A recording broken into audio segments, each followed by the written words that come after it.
আসসালামু আলাইকুম। দূরেরও কাছের যে যেখান থেকে আমার আজকের এই ভিডিওটি দেখছেন আপনাদের সবাইকে স্বাগত জানাচ্ছি নতুন আরও একটি ভিডিওতে। আমরা আলহামদুলিল্লাহ ভালো আছি, আশা করছি আপনারাও ভালো আছেন। শুক্রবারের ভিডিও এটি। শুক্রবার সারা দিনই বলতে গেলে আমাদের দাওয়াত ছিল মায়ের বাড়িতে। তো সকাল সকাল এসেছি, অবশ্য এখন এসেছি আগে পিঠা খেতে। আমার ভাবি আর আমার মা তারা দুঃখে একদমই মরে যাচ্ছে যে ননদের জামাই কিংবা মেয়ের জামাইকে এখনও পর্যন্ত শীত চলে যাচ্ছে, পিঠা খাওয়ানো হচ্ছে না। তো তারা কতভাবে পিঠা খাইয়ে সন্তুষ্ট করবে, আমার হাজব্যান্ডকে খুশি করবে, এই প্ল্যানিংই করছে। তো সেই প্ল্যানিংয়ের ফলস্বরূপই আসলে শুক্রবারের দিন আয়োজন করা হয়েছিল ভেজা পিঠা খাওয়ানোর জন্য। তো আমি আর আমার হাজব্যান্ড এসেছি, ভাগ্নি যেহেতু পরীক্ষা চলছে, টেস্ট পরীক্ষা, তো সে শুক্রবারের একদিনই বন্ধ পেয়েছে, সে এই দিনটাকে একটু ঘুমিয়ে কাটাতে যাচ্ছিল। তো এসেছি, আমরা দুইজন খেয়েছি, তো তার জন্য নিয়ে যাব, সে বাসাতেই খাবে। আর খাওয়া দাওয়া শেষ করে বসেছিলাম টেলিভিশনের সামনে, তখন আমার ভাতিজি এই গানটাকে ছেড়ে বলছিল যে ফুপি দেখো তো এই গানটা চেনো কিনা। তো বর্তমানে পাকিস্তানের এই সিরিয়ালটা দেখছি আর কি, তো তাই মজা করছিল। আর পিঠা খেয়ে মোটামুটি কেমন যেন লাগছিল, মিষ্টি জাতীয় জিনিস খুব একটা বেশি না, আমি খেতে পারি না। তো কেমন লাগছে, তো তার জন্য ভাইয়ার বারান্দায় চলে এসেছি। আর ভাইয়ার বাসায় যে বারান্দাগুলো রয়েছে এত ভালো রোদ আসে, আর সামনেটা মোটামুটি ওপেন, তো দেখা যায়, খুবই ভালো লাগে। তো ভাইয়া নতুন গাছও লাগিয়েছে, আমাকে দেখাচ্ছিল যে দেখো গাছে ফুলও ধরেছে, আরও বেশ কিছু গাছ আনবো। যেহেতু জব করে ওরা না খুব একটা বেশি টেক কেয়ার করতে পারে না, সবাই ভীষণ ব্যস্ত ওদের বাসাতে। জুমার নামাজ আদায় করে হাজব্যান্ড মসজিদ থেকে এসেছে, আমরাও বাসায় নামাজ আদায় করে এখন আবার চলে এসেছি দুপুরে খাওয়া দাওয়া করার জন্য।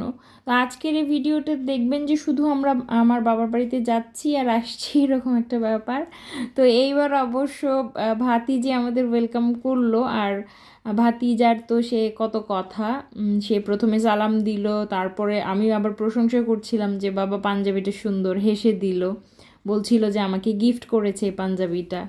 তারপরে তার কত শত দুষ্টুমি, সে কিভাবে পলিথিন দিয়ে বোম ফোটায় সেটা দেখালো। তারপর আমাকে বলছিল আমার গাড়িটা একটু সবাইকে দেখাও, আমার কত সুন্দর একটা লাল গাড়ি আছে ফুপি। তো আমি বললাম যে গাড়িটাকে ভেঙেছো কেন, ভালো থাকলে তো তুমি রিমোট দিয়ে চালাতে পারতে। তো পেছনটা, গাড়ির পেছন সাইডটা দেখাচ্ছিল আর মন খারাপ করে বলছিল যে ফুপি দেখো ওই যে কেমন হয়ে গিয়েছে, ব্যাটারি দিলেও চলে না। আমাকে বলছিল যে আমি যে মাদ্রাসায় ভর্তি হলাম, স্কুলে ভর্তি হলাম, তুমি তো আমার খাতা বইগুলোই দেখলে না, কাউকে দেখালে না যে আমি স্টার পেয়েছি। তো আমি আবার বললাম যে তাই নাকি, তুমি কি স্টার পেয়েছো, তুমি বলনি তো। তো বলছিল যে দেখাও সবাইকে, আমি যে লিখতে পারি দেখাও, সবাই বেশ ভালো বলবে আমাকে, যে জাওয়াদ এত পড়াশোনা করে। তো আমরা সবাই মিলে ওর কথা শুনে না হাসছিলাম।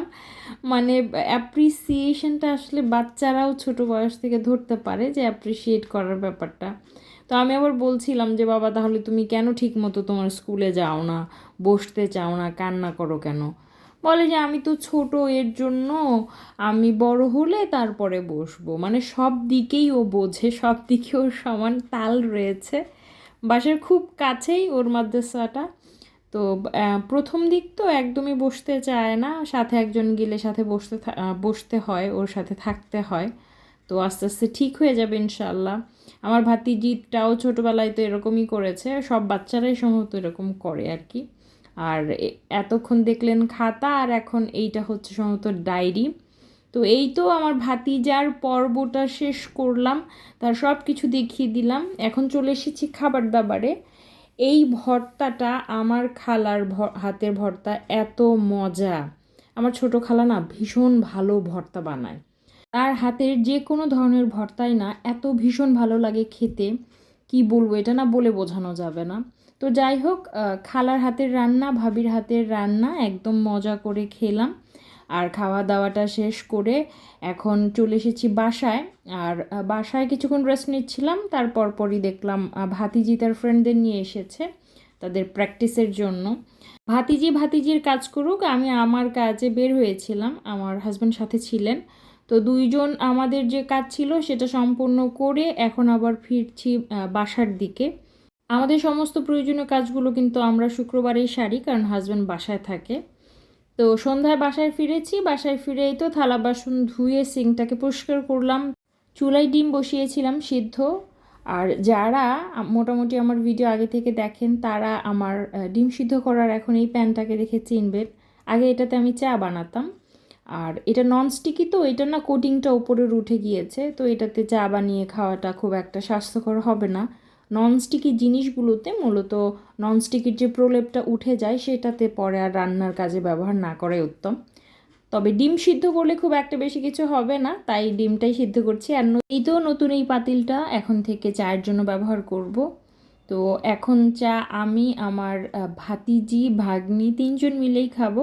আমার হাজব্যান্ড খুব একটা বেশি চা কিংবা কফি খেতে পছন্দ করে না, বরাবরই সে এইরকম আসলে। অফিসেও যদি তাকে চা কিংবা কফি দেওয়া হয় সে নাকি বেশ আপত্তি জানায়, বলে যে খালা আমাকে চা দিবেন না, আমি আপনাদের ম্যাডামের সাথে বসেই চা খাই না, অফিসে আর কি খাবো। প্রথমে ভাতিজি আর ভাগ্নিকে দিয়েছি, আর আমি এখন বসে চাটা খাবো। রাতের খাবারের জন্য চলে এসেছি আবার বাসাতে। আর এবার ভাতিজা নতুন খেলা শুরু করেছে যে সে পিস্তল দিয়ে হ্যান্ডস আপ বলবে আর গুলি করবে, আমাদের মরে যেতে হবে। তো অনেক কষ্টে সে তার বোনকে রাজি করিয়েছে, তো এখন আমার পালা। তো আমারটা তো আর ভিডিও করা হয় না, তো বলছে যে ভিডিও করো না কেন তোমারটা। তো আমি বললাম যে বাবা আমি তো ক্যামেরার সামনে আসি না। রাতের খাওয়া দাওয়া চলছে, আমার খালার হাতের টমেটো ভর্তা কী যে মজা হয়েছিল। আমি না যদি আপনাদের খাওয়াতে পারতাম তাহলে আপনারা বুঝতেন আমার খালার হাতের ভর্তা এত মজা। তো খাওয়া দাওয়ার শেষে আমার ভাতিজা দেখলাম কে কিভাবে ঘুমাবে তার খাটে, সে সেগুলোকে ভাগ বাটোয়ারা করছে। তো এখানে বলছে যে 5 জন মিলে আমরা ঘুমাবো। তো বলছিল যে ও আমি ঘুমাবো, আমার মা ঘুমাবে, আমার 2 আপু ঘুমাবে, আর ফুপি তুমি ঘুমাবে। তো অনেক ম্যানেজ করে তাকে বলেছি যে বাবা আমি তো ঘুমাতে পারবো না, আমি আরেক দিন এসে ঘুমাবো, আমি এখন চলে যাই। তো সে মন খারাপ করলো। তো যাই হোক বুঝিয়ে শুনিয়ে এসেছি, দরজাটা খুলেছি ভাইয়াদের, আর দেখি যে এই বিড়ালটা বসে আছে। তো আমার ভাগ্নি আবার বলছিল মামি চলো না এই বিড়ালটাকে আমরা বাসায় নিয়ে যাই। তো তাকে এক প্রকার বকা দিয়ে আমি নিয়ে এসেছি যে কি বলো, আমার তো অ্যাজমার সমস্যা, এই বিড়াল কুকুর এগুলোতে আমার প্রবলেম আছে লোমে। তো যাই হোক বাসায় এসেছি, বাসায় এসে আমার হাজব্যান্ড খুবই সহৃদয়বানের পরিচয় দিলেন। তিনি বললেন যে দাও তোমার কষ্টটা কমিয়ে দেই, ক্যাপসিকাম রয়েছে এগুলোকে আমি প্রসেস করে কেটে দেই। তা আমি তো মহা খুশি হয়ে গিয়েছি, আমার কাজ কমে গিয়েছে। তো এইভাবে হাসি খুশি মুহূর্ত থেকেই এখন বিদায় নিচ্ছি।